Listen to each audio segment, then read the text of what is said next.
We used to have to take the corpses out with canes, he told me one time, because they were so intertwined.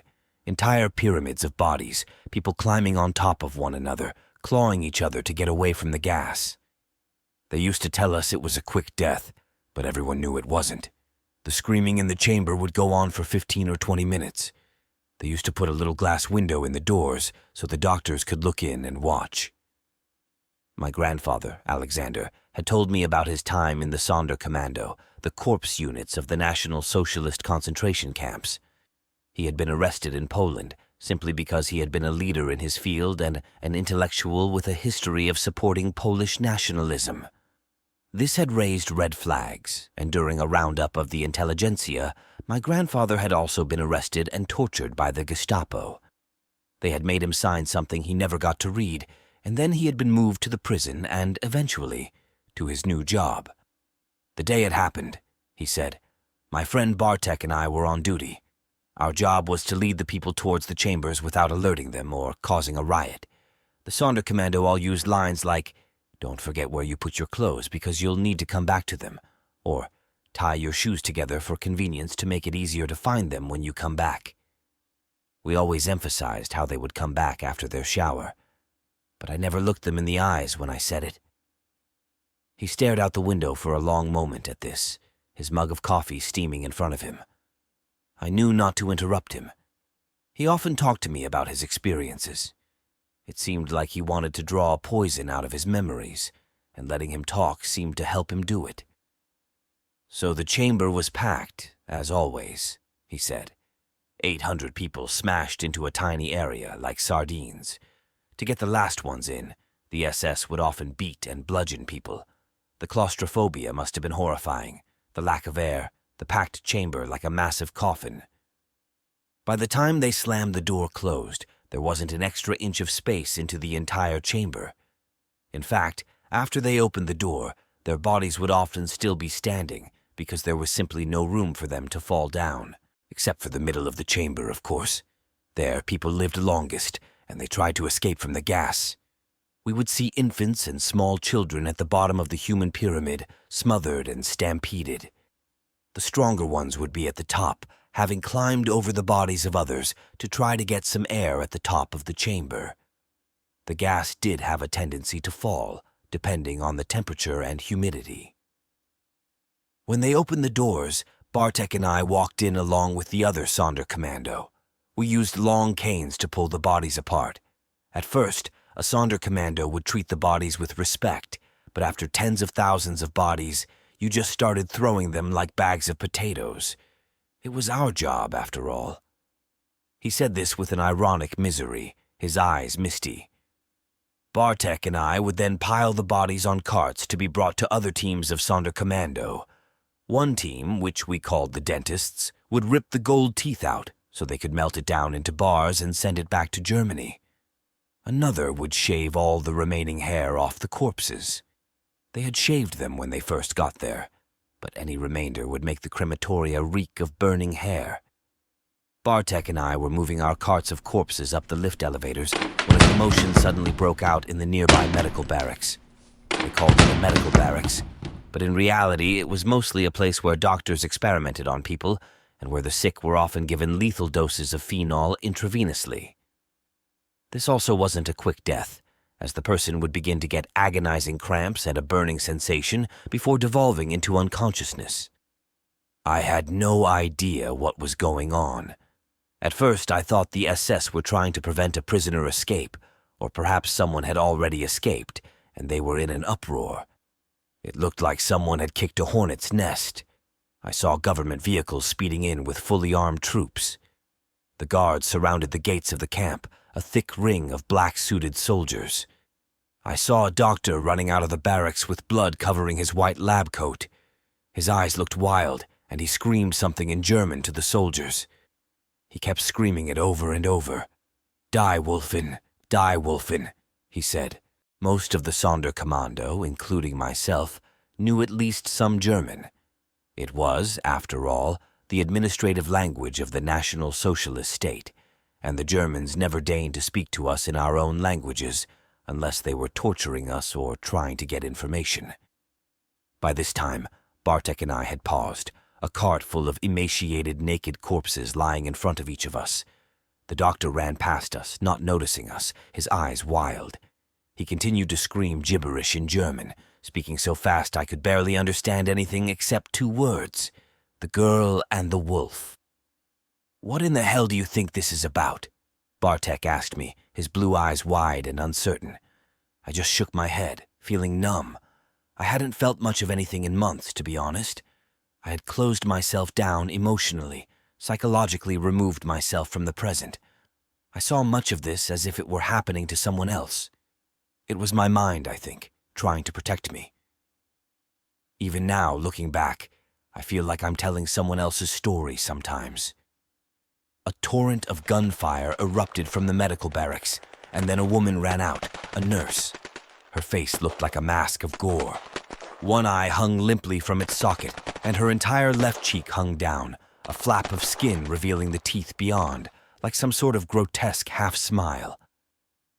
In her remaining eye, I saw mortal terror and fear. Seeing it coming from our captors loosened something inside of me. Bartek felt the same way. We left our carts of dead and turned to run.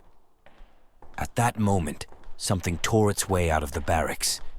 As I saw what it was, I began running with all the energy that my starving body could provide. It was a girl, or at least, it had been. She looked no older than 12 or 13, and she wore a striped uniform soaked in blood. Her arms and legs lengthened before my eyes, forming long claws that erupted from her fingers. Her mouth had formed into a strange rictus grin, with drops of blood falling from her sharpening teeth. Stringy black hair seemed to grow from her head, and her eyes turned yellow, with slitted demonic pupils gleaming in the center, emanating a bloodlust and fury I had never seen before. The SS guards and soldiers had streamed in the front gates by this point, running at her and shouting orders. Automatic rifles began to fire, and Bartek grabbed my hand and pulled me down to the ground just in time. I heard bullets whizzing over my head, smashing into the crematoria's chimneys and the surrounding barracks. I knew they weren't shooting at me, but so many soldiers had opened fire that the entire area had turned into a shooting gallery. I looked back and saw bullets ripping into the girl's body. Gore blossomed from her chest, blood and flesh exploding out of the exit wounds, covering the bare dirt around her. With a roar, she jumped on top of the barracks, leaping 20 feet in the air. To my amazement, I watched the wounds healing before my eyes. I wondered what kind of strange medical experiment this was that could produce such an effect. Bartek shook me, telling me, "We have to run. We have to get out." But I just stayed there, shell-shocked. He slapped me, pulling me up and towards the gas chamber. "We can barricade ourselves inside the chamber," he said. I gasped.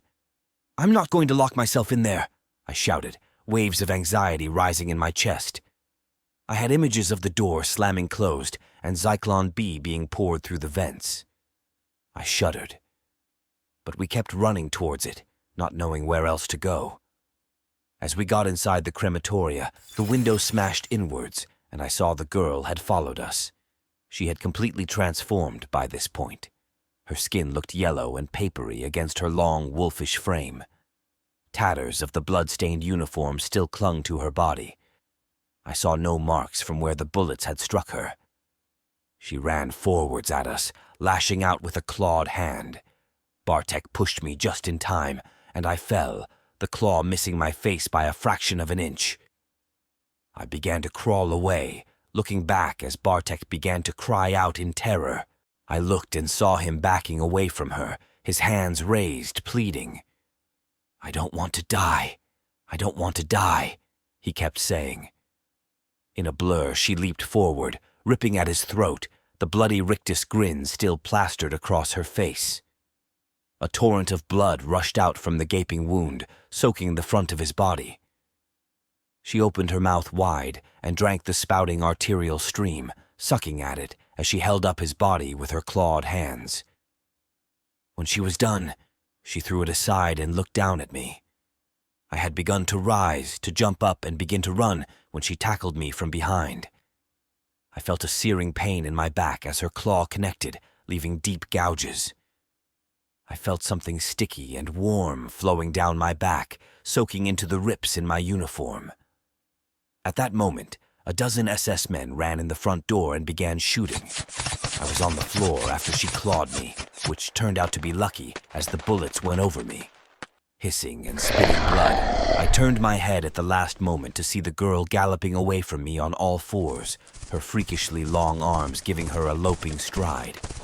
She jumped back through the shattered window she had come in. The SS men all ran out after her, and I found myself alone with Bartek's body. I got up and found the rest of the prisoners confined to their barracks, with armed guards watching each of the groups. The guards had left the front of the camp in a hurry, and I saw the gates stood wide open. With blood pouring down my back, I began to creep through the shadows of the camp, checking the watchtowers and the front gates for people. They had all joined in the pursuit or were with the confined prisoners in their barracks, and they had apparently forgotten about a lone Sonderkommando like myself. I finally made my way outside. I didn't see a single other prisoner or guard in the front. But when I looked back, before I left for the final time, I saw the girl leaping over the razor wire fence as countless soldiers pursued her. Good for you, I said to myself.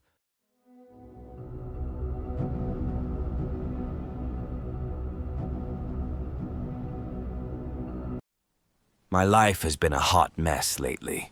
Even that is an understatement. I don't even know where to begin, so I'm going to start with the worst day of my life.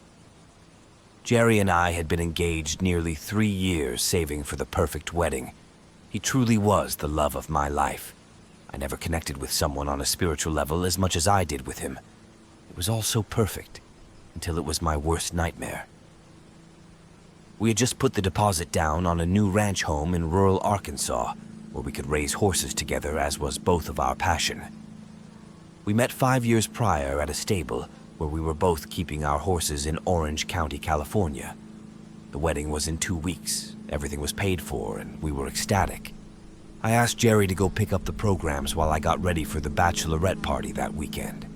I asked Jerry to go pick up the programs. God, I asked him to go. That's probably why I have such immense guilt typing this even now. He said, "Let's just go together when you're ready." I was too excited to see the beautiful programs I had designed, so I sent him to his death. On the way to get the programs, Jerry was involved in a horrible accident. At least that's what everyone is telling me. That he is dead and beyond recognizable in his vehicle on Pioneer BLV'd. Why won't they let me see him? All I want is closure. I keep telling myself that he's dead, but something doesn't feel right. As I said before, our spiritual connection was intense, and as I sit here typing this, I can feel Jerry here. Anyway, instead of a wedding, we held a funeral. Instead of beautiful programs proclaiming our union, I was burying my fiancée. Not really, though. No body in the casket, no trace of Jerry. Just an old set of clothes I gave the funeral director to lay in place of his body. This all feels so wrong typing. Anyway, needless to say, I've been a recluse for days by now. I haven't spoken to my friends, I haven't spoken to my mother, and most importantly, I haven't spoken to Jerry. However, something most peculiar has happened.